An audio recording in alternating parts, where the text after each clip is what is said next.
बहू और बेटी समान पारिवारिक कहानी। माँ, मैं बहुत थक गई हूँ घर संभालते संभालते। यहाँ मेरी थकान किसी को नज़र नहीं आती। कुछ दिन आराम करना चाहती हूँ।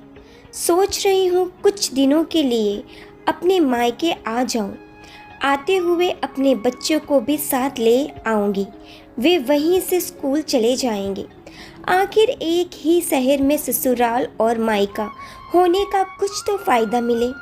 नम्रता ने फ़ोन पर अपनी माँ से कहा। पार्वती जी ने दूसरी तरफ से कहा, हाँ बेटा, जब तेरी इच्छा हो आ जाना। आखिर ये तेरा भी तो घर है। ठीक है माँ, तो मैं कल ही आ जाऊंगी। नम्रता खुश हो बोली, हाँ बेटा, कल आ जाओ। मैं तुम्हारा इंतज़ार करूंगी। अभी मैं फ़ोन रखती हूँ, मुझे मंदिर भी जाना है। कमला जी ने फ़ोन रख दिया और सीधे किचन में गई। किचन में खाना बना रही बहू से बोली, अरे अनुपमा, सुनो, कल तुम्हारी ननद आ रही है। आज बाजार जाकर फल, सब्जी और मिठाइयाँ लेकर आना। बेचारी मेरी बेटी ससुराल में नौकरों की तरह काम करती है और उस पर कोई ध्यान ही नहीं देता। यहाँ आएगी, कुछ दिन रहेगी, उसका मन और तबीयत अच्छी रहेगी। सास के मुंह से ऐसी बातें सुनकर अनुपमा का चेहरा उतर गया। वह मन ही मन सोचने लगी, काश आपको मेरी थकावट भी नज़र आती। मैं भी दिन रात झाड़ू पोछा, बर्तन, खाना बनाना, मार्केट जाना और हर वक्त काम करती हूँ, जिससे हमारे परिवार वालों को कोई दिक्कत ना हो। काश आप मुझ पर भी ध्यान दे पाती। आपकी बेटी तो जब मन में आता है तब यहाँ आ जाती है, लेकिन मैं साल में एक बार ही अपनी माँ के पास जाती हूँ, तब भी आपको प्रॉब्लम होती है। मैं भी इंसान हूँ, मेरा भी मन है, मुझे भी लगता है अपने माँ के पास जाकर थोड़ा आराम करूँ, सुख दुख की दो चार बातें करूँ, अपना मन हल्का करूँ। भगवान, अब तुम ही कुछ करो ताकि मेरी सास की आंखें खुलें और उससे मेरी थकावट भी नज़र आए। शाम तक भगवान ने जैसे अनुपमा की सुन ली और उसकी ननद का फ़ोन आया।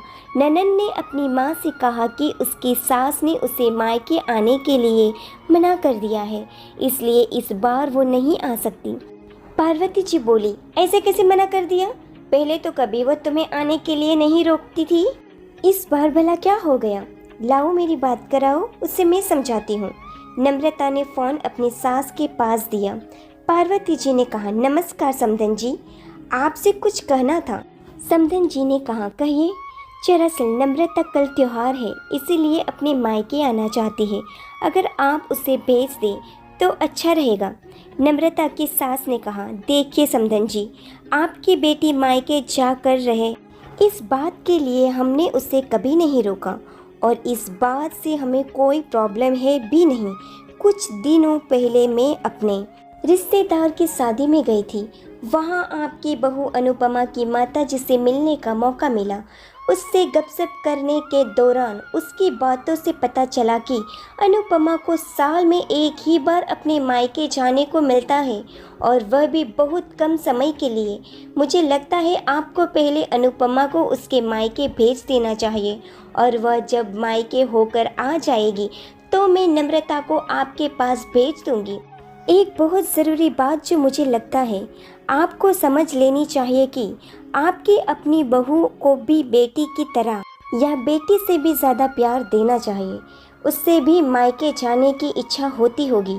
हो सकता है नम्रता के वहाँ आने से उसकी आव भाव करने के लिए आप उसे उसके मायके नहीं भेजती होगी, या फिर वह आपसे कुछ कहने से अब भी डरती हो। अगर आप उसको घर में ही कैद रखेंगे तो एक दिन ऐसा आएगा जब वो आपके खिलाफ बोलने लगेगी, फिर वह आपकी सुनेगी भी नहीं और जब चाहे तब अपने मायके जाएगी। ऐसी परिस्थितियां आए, इससे अच्छा है कि आप ही कुछ बदलाव अमल में ले आइए, जिससे आपका रिश्ता और रिश्ते की मिठास खराब ना हो। पार्वती को अपने समधन के हर एक शब्द में सच्चाई नजर आई।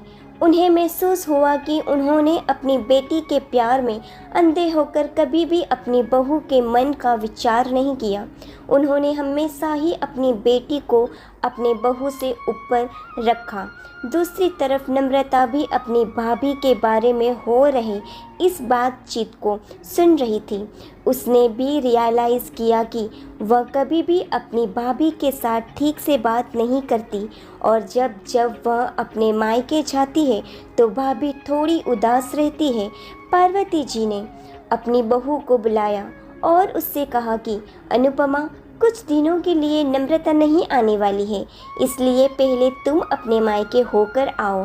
यह सुनते ही अनुपमा का चेहरा खिल गया, क्योंकि यह पहली बार था जब उसकी सास ने सामने से उसे अपने मायके जाने के लिए कहा था। अगले दिन अनुपमा अपने मायके गई और इस बार 1-2 दिन नहीं, पूरे हफ्ते भर रहकर आई।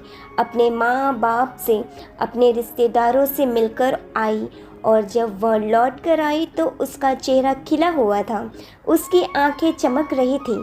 अनुपमा के आने के बाद नम्रता भी अपने मायके आई और इस बार वो खुद सामने से अपनी भाभी से खुशी खुशी मिली और अच्छे से बात की। नम्रता ने अपनी माँ से बात करके उन्हें भी अच्छे से समझाने में मदद की कि वह कहीं ना कहीं अनुपमा के साथ गलत व्यवहार कर रहे थे। दूसरी तरफ अनुपमा अपने ससुराल वालों के बदले रवैया से बहुत खुश थी। अब वह खुशी खुशी सबका ध्यान रखती और हर काम प्यार से करती। वह ध्यान रखती कि कोई भी ऐसी बात या काम ना करे जिससे घर में तनाव का माहौल पैदा हो। पार्वती जी अपनी बहू को खुद ही समय समय पर मायके भेज दिया करती।